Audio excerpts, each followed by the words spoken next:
اعوذ باللہ من الشیطان الرجیم بسم اللہ الرحمن الرحیم۔ اللہ پاک فرماتے ہیں اے بندے جو فائدہ تجھے پہنچا ہے یہ اللہ کی طرف سے، جو نقصان پہنچا ہے یہ تیری ہی شامت اعمال ہے، اور بہت سے گناہ تو اللہ معاف کر دیتا ہے۔ پھر اللہ کہتا ہے اگر اللہ ظلم کے تحت حساب کرنے پہ آتا تو زمین پہ ایک جاندار نہیں چھوڑتا۔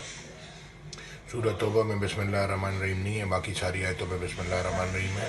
126 نمبر کی آیت کہہ رہی ہے کیا یہ دیکھتے نہیں کہ یہ ہر سال ایک یا دو بار بلا میں پھنسا دیے جاتے ہیں، پھر بھی توبہ نہیں کرتے اور نہ نصیحت پکڑتے ہیں۔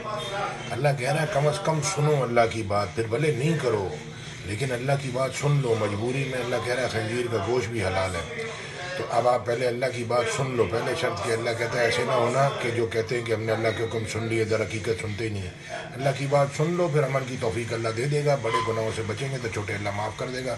سورہ نور کی 55 نمبر کی آیت کہہ رہی ہے جو لوگ تم میں سے ایمان لائے اور نیک کام کرتے رہے ان سے اللہ کا وعدہ ہے کہ ان کو ملک کا حاکم بنا دے گا، جیسے ان سے پہلے لوگوں کا حاکم بنایا تھا، اور ان کے دین کو جسے اس نے ان کے لیے پسند کیا ہے مستحکم اور پائیدار کرے گا، اور خوف کے بعد ان کو امن بخشے گا، اور وہ میری عبادت کریں گے اور میرے ساتھ کسی چیز کو شریک نہ بنائیں گے، اور جو اس کے بعد کفر کرے تو ایسے لوگ بد کردار ہیں۔ پاکستان کی ہسٹری آپ دیکھتے ہیں 1947 سے ابھی تک 3 سال 4 سال بھی نہیں گزرتے حکومت گر جاتی ہے، 3 سال بھی نہیں گزرتے، تو لوگ سیدھے چلنے کی عادت ہی نہیں ہے، لوگ سمجھتے نہیں ہیں، پھر بولتے ہیں کہ یہ کہ حکومت دوسرا نے گرا دی۔ آپ کے اعمالوں کی وجہ سے تباہ ہو رہا ہے۔ ساری پاکستان کے لوگوں کے اعمالوں کی وجہ سے بجلی نہیں ہے، گیس نہیں ہے، پانی نہیں ہے، گٹر ابل رہے ہیں۔ خالی حکمرانوں کا نہیں، سب لوگوں کا شیئر ہے اس کے اندر۔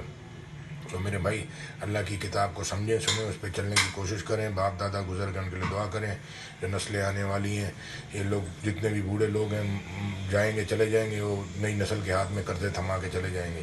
تو میرے بھائی مل کے پاکستان کو اٹھائیں تاکہ یہاں کے قرضے ختم ہوں، تاکہ لوگ کاروبار کر سکیں، ملیں چل نہیں رہیں، دکانیں چل نہیں رہیں، لوگوں کا بجلی کا بل اتنا ہے کہ وہ بیچارہ بجلی کا بل بھرے گا یا کمائے گا، تو یہ ہے، تو یہ بیلنس نہیں ہے۔ تو اگر بیلنس حکومت پالیسی بنائے گی، تو اگر بیلنس ہوتی تو اسٹیل مل چلا لی ہوتی پاکستان کی گورنمنٹ نے۔ پورٹ سارے خود ہوتے ان کے پاس، پورٹ سارے پرائیویٹ ہو گئے، بینک سارے پرائیویٹ ہوتا ہے۔ تو بیلنس پالیسی اللہ کی بات سننے کے بعد بنے گی، اس سے پہلے نہیں بن سکتی۔ اللہ کہتے ہیں اللہ کی باتوں کو کوئی بدلی کرنے والا نہیں۔ زمین پہ اکثر لوگ جو آباد ہیں گمراہ ہیں، اور اللہ کہتے ہیں اللہ کی باتیں سچائی اور انصاف میں پوری ہیں۔ اللہ کی باتیں انصاف میں پوری ہیں، باقی کسی کی بات انصاف میں پوری نہیں ہوگی۔ جزاک اللہ خیر۔ السلام علیکم ورحمۃ اللہ وبرکاتہ۔